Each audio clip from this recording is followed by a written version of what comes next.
नमस्कार विद्यार्थियों और मेरे साथियों। आज मैं आपको व्यष्टि अर्थशास्त्र के अंतर्गत मांग तथा मांगी गई मात्रा के बारे में बताने जा रहा हूँ। इससे पूर्व मैंने आपको मांग के बारे में बताया था कि मांग किसे कहते हैं। एक बार पुनः मैं आपको याद दिलाना चाहूँगा कि मांग से क्या अभिप्राय है। किसी निश्चित समय अवधि में निश्चित कीमत पर किसी वस्तु को खरीदने की इच्छा, क्रय शक्ति और तत्परता ही उस वस्तु की मांग कहलाती है।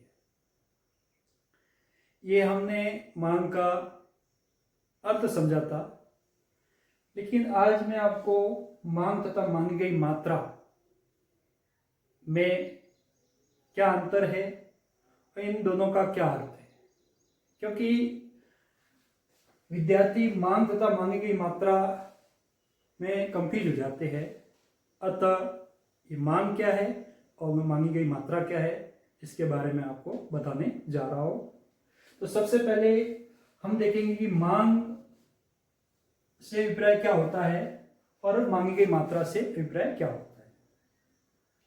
तो देखिए, जब भी हम मांग की बात करते हैं तो यहां पर मांग से अभिप्राय हम कह सकते हैं कि एक वस्तु की विभिन्न मात्राओं से है। एक वस्तु की विभिन्न मात्राओं से है जो एक उपभोक्ता, एक व्यक्ति वस्तु की विभिन्न कीमतों पर खरीदने के लिए तैयार रहता है। एक वस्तु की विभिन्न मात्राओं से है जो उपभोक्ता उस वस्तु की विभिन्न कीमतों पर खरीदने के लिए तैयार है। अब यहां आपको इस रूप में समझना है कि एक तरफ तो वस्तु की प्राइस दी हुई है और एक तरफ वस्तु की विभिन्न मात्राएं दी हुई है। इसको हम इस तरीके से समझ सकते हैं कि जैसे एक ये तालिका है। उस तालिका में मैंने दो कॉलम बनाए। एक तरफ है इस वस्तु की प्राइस और दूसरी तरफ है उसकी क्वांटिटी। जैसे 5 रुपये, 10 रुपये, 15 रुपये और 20 रुपये किसी वस्तु की कीमत है।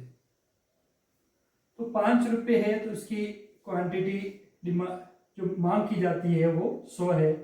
10 रुपये हो गई तो ये घटकर 60 पे आ गई। 15 रुपये हो गई तो ये घटकर 40 पे आ गई और 20 रुपये हो गई तो ये घटकर 30 पे आ गई। तो यहां पर आपको इस रूप में समझना है मांग से अभिप्राय कि एक वस्तु की विभिन्न कीमतों पर जो उसकी मांग है वो अलग अलग है। विभिन्न मात्रा है, अलग अलग मात्रा है, क्वांटिटी डिमांडेड अलग अलग है।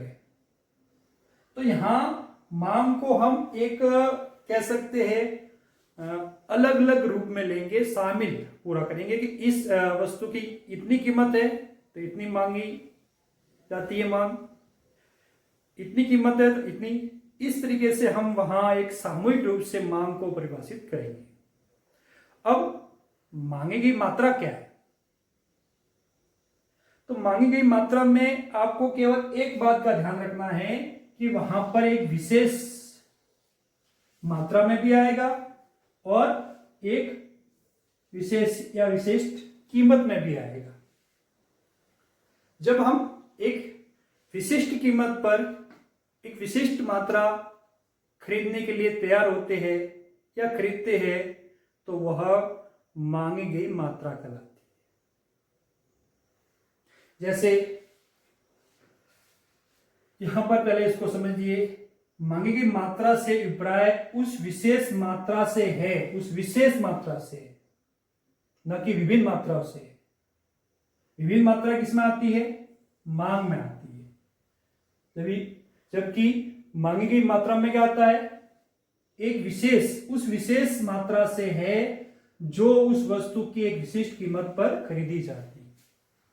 अब यहां पर आपको स्पेशलाइजेशन करना है कि इतनी स्पेशल प्राइस है तो इतनी स्पेशल क्वांटिटी उसकी डिमांड की जाएगी, specific price specific quantity demand है। वहां पर आपको एक कोई लेना है, व्यक्तिगत आधार पर चलना है, और जबकि मांग को हम परिभाषित करेंगे तो वहां एक सामूहिक हो जाएगा, अलग अलग कीमतें हो जाएगी और अलग अलग मात्रा हो जाएगी। तो आप यहां पर अब जैसे मैं इसको उदाहरण स्वरूप कहना चाहूं तो उसको कैसे कह सकते हैं कि जैसे किसी वस्तु की कीमत 5 रुपए है तो उसकी क्वांटिटी डिमांडेड कितनी होगी, 100 इकाइयां। तो ये मांगी गई मात्रा होगी। एक विशेष कीमत अर्थात 5 रुपए कीमत पर उसकी मांगी गई मात्रा कितनी है, 100। तो ये हो गया आपके मांगी गई मात्रा। लेकिन अलग अलग कीमतों पर अलग अलग मात्राएं जो है उसको हम मांग कहेंगे। तो आप अच्छी तरह से समझ गए होंगे कि मांग तथा मांगी गई मात्रा में क्या अंतर है। So demand and quantity demanded, what is difference. अच्छी तरह से आप समझ गए होंगे कि इन दोनों में क्या अंतर है। एक बार पुनः आपको मैं कहना चाहूंगा कि आप मेरे YouTube चैनल को सब्सक्राइब कीजिए और बेल आइकन को प्रेस कीजिए ताकि मैं अर्थशास्त्र एवं वाणिज्य से संबंधित विभिन्न जानकारी को आप तक शेयर करता रहूँगा। मैं अच्छी तरीके से गहराई से आपको अर्थशास्त्र विषय की पूरी समझ करवाऊंगा। जो छात्र 12वीं में पढ़ रहे हैं या फिर जो BA में या अन्य कंपटीशन एग्जाम की तैयारी कर रहे हैं, वहां पर भी ये जानकारी बहुत काम आती है। आने वाले समय में मैं जो सेकंड ग्रेड की परीक्षा है उसमें SS में क्या क्या प्रश्न बन सकते हैं उनके बारे में आपको बताना चाहूँगा। अतः आप सभी साथियों और मेरे प्यारे विद्यार्थियों से एक बार पुनः निवेदन है कि आप मेरे चैनल को सब्सक्राइब करें और बेल आइकन को क्लिक करें। साथ ही जो भी विद्यार्थी 12वीं कक्षा के अर्थशास्त्र के कोर्स में ज्वाइन होना चाहता है तो YouTube पर मेरे पहले के वीडियो है उसमें पूरी जानकारी दी गई है, और आप मेरे ऐप क्लास प्लस के साथ जो ऐप बनाया हुआ है उसमें आप जाकर उस ऐप को पहले डाउनलोड कीजिए, इंस्टॉल कीजिए, उसके बाद उसमें पूरी जानकारी दी गई है। और मैंने अपने कोर्स का लिंक भी मेरे पूर्व वीडियो के कमेंट और डिस्क्रिप्शन में दिया हुआ है। अतः मैं आपको पुनः धन्यवाद देता हूँ कि आपने मेरी इस क्लास को अच्छी तरह से सुना, और साथ ही मैं आप सबका धन्यवाद देना चाहूँगा कि मेरे द्वारा जो वीडियो अपलोड किए जा रहे हैं उस पर अच्छे लाइक आ रहे हैं और मेरे सब्सक्राइबर भी बढ़ रहे हैं। अतः आप सबका बहुत बहुत धन्यवाद। जय हिंद, जय भारत।